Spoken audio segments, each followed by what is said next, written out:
Canon definitely gives me the tools to express like all my creativity once it comes together and it looks great. I'm just like, yes. I consider myself a creative and an artist because I wear a few hats. I creative direct, model, and photograph myself. When I'm creatively blocked, sometimes it's hard.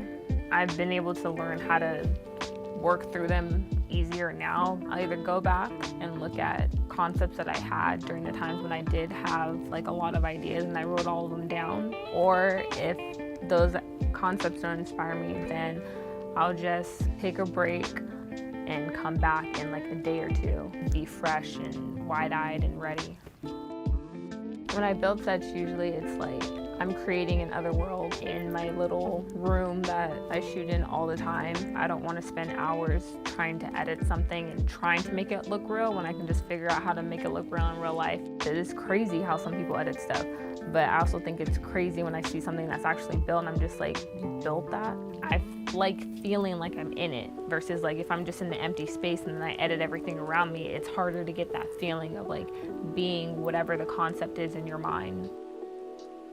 Canon gives me the tools to express all of my creativity, to get the vision that I have in my head out in reality.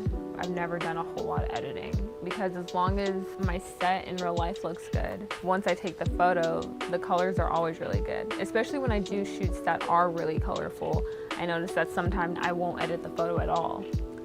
What I like about the 90D compared to the camera that I already have is that it has a time-lapse feature. I do time-lapses all the time, so when I discovered that the 90D had a time-lapse, I was ecstatic. My camera can already be set up, have the time-lapse on it, and then go right into shooting.